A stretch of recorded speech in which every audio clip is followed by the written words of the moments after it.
श्री शिवाय नमस्तुभ्यम दोस्तों।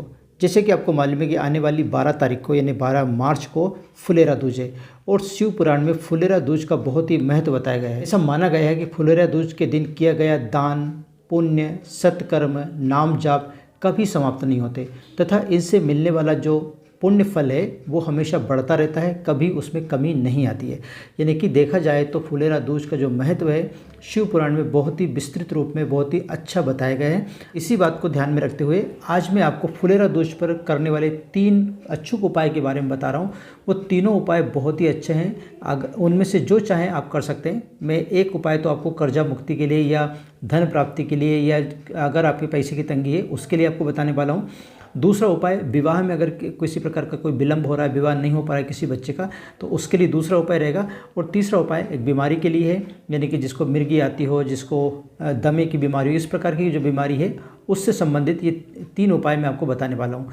तीनों उपाय अलग अलग है, इनमें जो आपको ठीक लगे वो उपाय आप कर सकते हैं। तो अगर आप जानना चाहते हैं कि वो उपाय क्या है और उसे कैसे किया जाता है तो आप वीडियो को अंत तक जरूर देखिए। अगर वीडियो पसंद आए तो उसे लाइक और शेयर कीजिए और हमारे इस चैनल को सब्सक्राइब करना ना भूलें। तो चलिए शुरू करते हैं। तो चलिए हम बात करते हैं हमारे पहले उपाय की।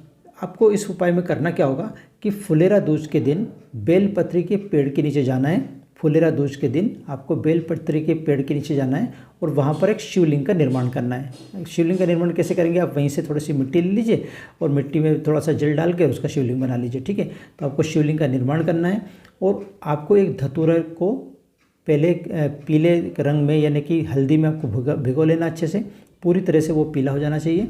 और उस पीले धतूरे को आपको क्या करना है, अपनी कामना करके, जो भी आपकी कामना है, ज़ाहिर है आपकी कामना क्या होगी, आपका कर्जा मुक्ति होगी, आपकी दुकान या व्यवसाय का अच्छा चलना होगा, यही आपकी कामना रहेगी। तो आप अपनी कामना करके उस जो धतूरा है उस जिसको आपने पीले कलर में यानी कि हल्दी में भिगोया है, उस पीले धतूरे को, हल्दी में भिगे हुए धतूरे को आप शिवलिंग के ऊपर चढ़ा दीजिए।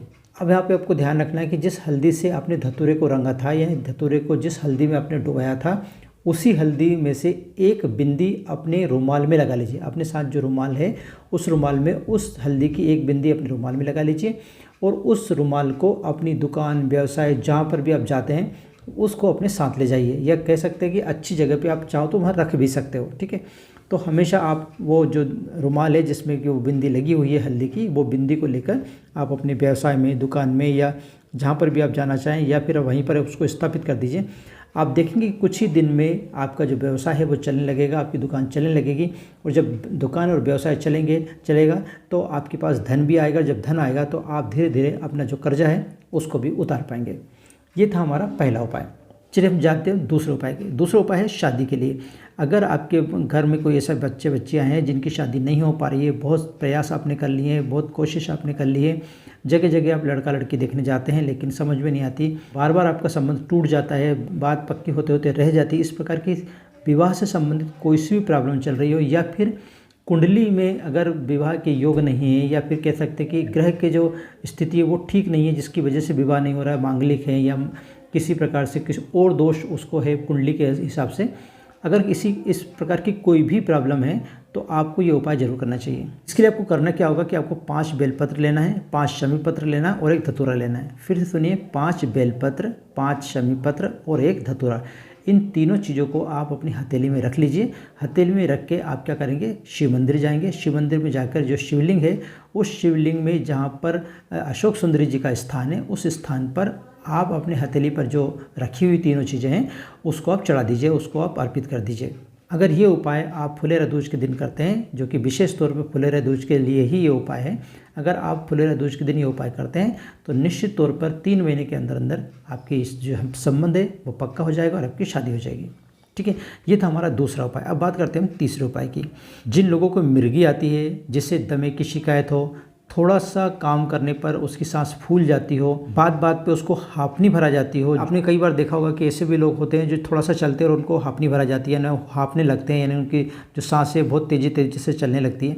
इस प्रकार की कोई भी अगर प्रॉब्लम है, यानी कि जिसको मिर्गी आती हो, दमे के मरीज हो, जिनको बार बार सांस फूलती हो, थोड़ा सा काम करने पर भी ये थोड़ा सा जरा सा भी काम करा और उनकी सांस फूल जाती हो, उनको सांसें तेज़ चलती हो, इस प्रकार की कोई भी अगर समस्या है तो आपको ये उपाय जरूर करना चाहिए। करना क्या होगा, इसमें धतूरे के पेड़ की जड़ को फुलेरा दूज के दिन निकालना है। ठीक है, फुलेरा दूज, जैसे कि सभी उपाय में फुलेरा दूज के बारे में आपको बता रहा हूँ।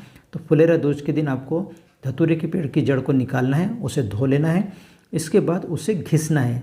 जैसे अपन चंदन घिसते हैं उस प्रकार से उसको घिसना है। तो घिसोगे तो क्या होगा, पेस्ट बन जाएगा। उस पेस्ट को आप शिवलिंग पर लपेट दीजिए, शिवलिंग पर लेपन कर दीजिए उसका।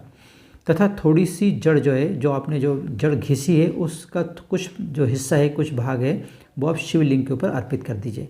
अब क्या करेंगे, आप जो 1 लोटा जल जो आपके पास है, अब इस 1 लोटा जल को आप जो जड़ आपने रखी है भगवान शिव के ऊपर छोटी सी, उस जड़ के ऊपर आप ये 1 लोटा जल है वो अर्पित कर दीजिए। इसके बाद उस जड़ को उठाकर आप घर ले आइए। ठीक है, वो जड़ को आपको घर ले आना है। घर लाकर दोपहर के समय, यानी फुलेरा दूज को दोपहर के समय उसे क्या करना है, जो भी ये मरीज हो, दमे का मरीज हो या जिसको मिर्गी आती हो, इस प्रकार की कोई भी प्रॉब्लम वाला जो इंसान है, उसको वो जड़ को सूंघा देना है। ठीक है, अगर आप ये 3-4 बार कर लेंगे, 3-4 बार में 3-4 दूज की बात नहीं कर रहा हूँ मैं, उसी दिन पर्टिकुलर जिस दिन की बात कर रहा हूँ दूज के दिन, उस दिन 3-4 बार उसको थोड़ी देर सूंघाया, उसके बाद थोड़ा सा रेस्ट किया, फिर थोड़ी देर बाद सूंघा दिया। ऐसे 3-4 बार उस जड़ को सूंघा दीजिए। उसका मिर्गी भी ठीक हो जाएगी, उसके जो दमे वाली प्रॉब्लम है वो भी उससे ठीक हो जाएगी, सांस फूलने वाली प्रॉब्लम वो भी उसकी ठीक हो जाएगी। आशा करता हूँ कि ये तीनों उपाय आपको अच्छे लगे होंगे। अगर ये उपाय अच्छे लगे तो प्लीज़ लाइक कीजिए, शेयर कीजिए और हमारे चैनल को सब्सक्राइब करना ना भूलें। आज के लिए बस इतना ही, मिलते हैं नए विषय के साथ। तब तक आप एक मुझे दीजिए आज्ञा। जय हिंद।